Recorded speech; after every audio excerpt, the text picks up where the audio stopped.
आप देख रहे हैं आदर्श भारत टीवी में आपके साथ हर्षिता जौहरी। रुक करते हैं देश प्रदेश से जुड़ी तमाम खबरों की ओर।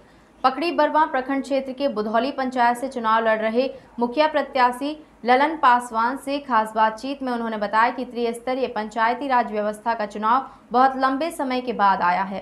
प्रथम बार 2001 में हुआ था, जिसके बाद बुधौली पंचायत में विभिन्न लोगों ने मुखिया जैसे सम्मानित पद पर रहकर सेवा भी दी, लेकिन दुर्भाग्य है कि इस पंचायत का कि आज भी पंचायत का जो विकास होना चाहिए वह नहीं हो पाया। मैं इंडियन रेलवे के इंजीनियर पद से इस्तीफा देकर पंचायत के आम लोगों की सेवा करना चाहता हूं। मेरा मानना है कि अगर मैं पंचायत क्षेत्र में रहकर सेवा दूंगा तो निश्चित तौर पर उन सभी युवाओं को प्रेरित और प्रोत्साहित करूंगा। अपने अनुभव के आधार पर उन्हें भी मजबूती प्रदान होगी। इन्हीं सभी सोच के तहत मैं त्रिस्तरीय पंचायती राज व्यवस्था में मुखिया के उम्मीदवार के रूप में अपने बुधौली पंचायत की जनता की अदालत में हूं। जनता ने सेवा का मौका दिया तो निश्चित तौर पर पंचायत का बेहतर विकास करूंगा। पंचायत का नाम प्रखंड और जिला ही नहीं बल्कि राज्य और देश स्तर पर ले जाने का कार्य करूंगा। बुधौली पंचायत के सभी सम्मानित जनता जनार्दन और नौजवान साथियों से अपील करता हूं कि मुझे एक बार सेवा का मौका दें। निश्चित तौर पर आपका पंचायत एक विकासशील पंचायत के रूप में प्रस्तुत करूंगा। आज हम पहुंचे हुए हैं नवादा जिला के पकड़ी बरवा प्रखंड क्षेत्र के अंतर्गत आने वाला ग्राम पंचायत राज है बुधौली, जहां से एक नौजवान मुखिया प्रत्याशी ललन पासवान हमारे बीच मुखातिब हैं और हमारे साथ वार्ता करने के लिए हमारे बीच मौजूद है।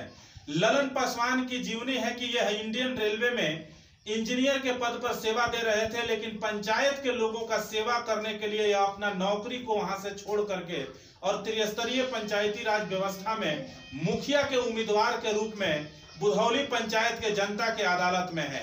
अब यह देखना है कि बुधौली पंचायत के जनता जनार्दन इनके ऊपर किस तरह से भरोसा जताती है, क्योंकि यह जो पद है इस पंचायत में जो मुखिया का पद है वह सुरक्षित पद है और उस क्राइटेरिया से ललन पासवान जी आते हैं और इस समाज के एक पढ़े लिखे शिक्षित युवा हैं और अपने समाज के डेवलपमेंट और विकास करने के लिए चूंकि सरकार द्वारा कई महत्वाकांक्षी योजनाएं चलाई जा रही है, लेकिन आज भी बुधौली पंचायत में कई ऐसे लोग हैं जो गरीबी रेखा के नीचे अपना जीवन गुजर बसर कर रहे हैं, लेकिन वह सरकारी योजनाओं से वंचित है।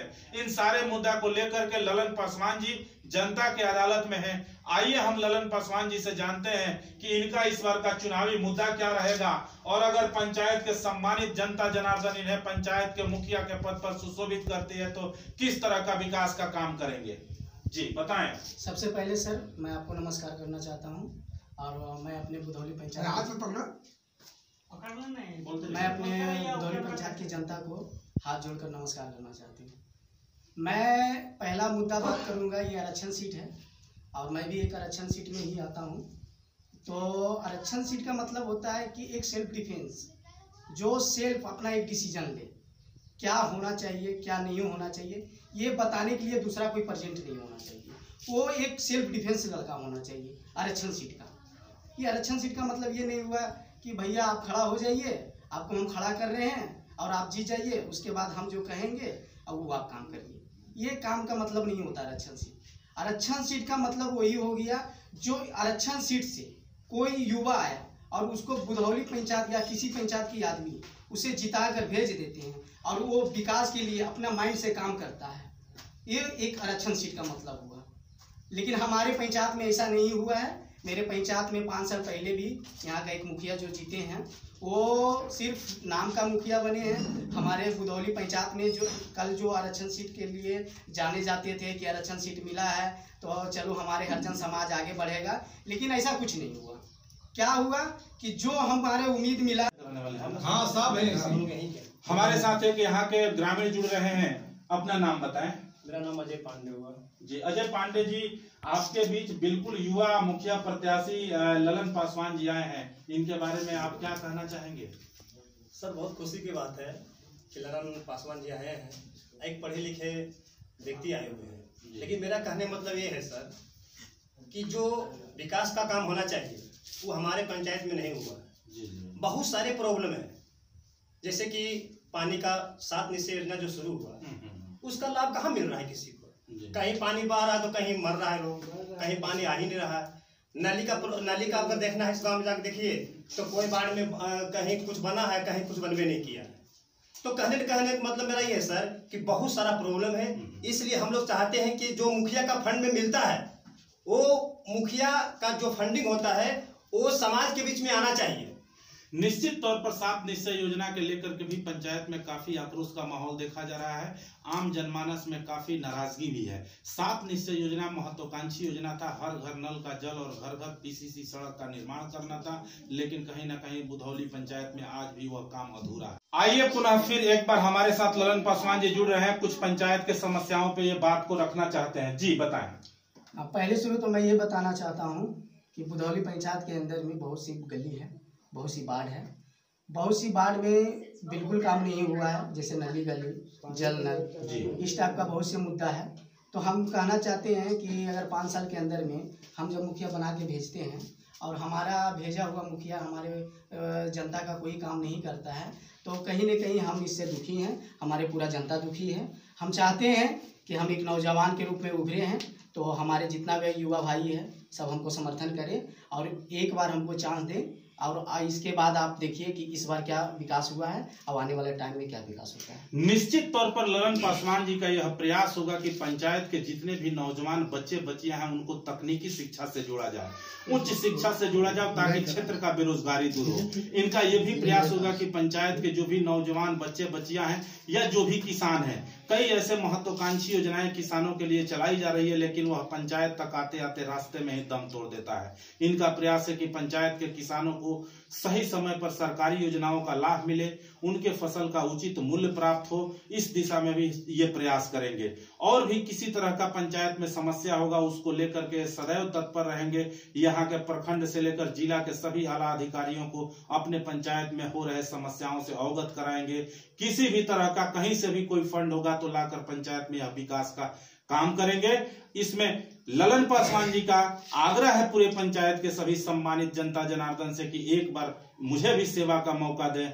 निश्चित तौर पर आप अगर मुझे भरोसा देते हैं, आप अपना वोट देते हैं और मैं मुखिया बनता हूं, तो आपको विश्वास दिलाता हूं कि आपका पंचायत का आपका सर्वांगीण विकास होगा। मैं दीनदयाल तिवारी नवादा से, पप्पू यादव कैमरामैन के साथ।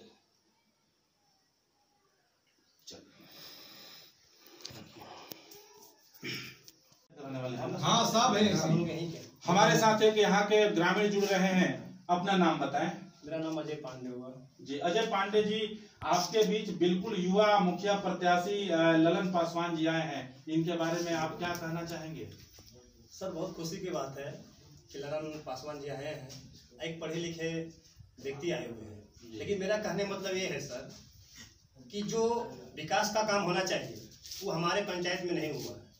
बहुत सारे प्रॉब्लम है, जैसे कि पानी का 7 निश्चय योजना जो शुरू हुआ उसका लाभ कहाँ मिल रहा है किसी को। कहीं पानी बह रहा है तो कहीं मर रहा है लोग, कहीं पानी आ ही नहीं रहा है।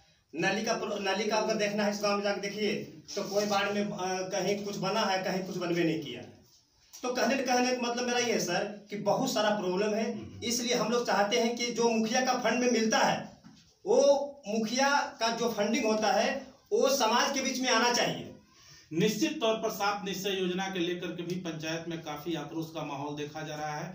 आम जनमानस में काफी नाराजगी भी है। 7 निश्चय योजना महत्वाकांक्षी योजना था, हर घर नल का जल और घर घर पीसीसी सड़क का निर्माण करना था, लेकिन कहीं ना कहीं बुधौली पंचायत में आज भी वह काम अधूरा है। आज एक कहावत है हमारे समाज में, बोला जाता है कि भगत सिंह चंद्रशेखर आजाद पैदा होना चाहिए हमारे समाज में, जरूरी है, लेकिन मेरे घर में नहीं होना चाहिए, किसी दूसरे के घर में होना चाहिए, क्योंकि अपने घर में कोई भी बलि देना नहीं चाहता है। ठीक है, ठीक उसी तरीके से आज समाज में एक लड़का आया है 25-26 साल का, वो अपनी कैरियर को दांव पे लगा के आया है। 5 साल रिजर्व सीट है, 5 साल के बाद फिर ये मुखिया नहीं बनेगा। सिर्फ 5 साल के लिए इसने 60 साल की अपनी लाइफ एक तरीके से दांव पे लगा दिया है। तो निश्चित तौर पर बहुत बड़ा कुर्बानी है, क्योंकि आज के जमाने में कोई नौकरी के लिए इधर उधर भटक रहा है, लेकिन ललन पासवान। फिलहाल के लिए इतना ही। खबरों का सिलसिला लगातार जारी है, आप बने रहें आदर्श भारत टीवी के साथ। नमस्कार।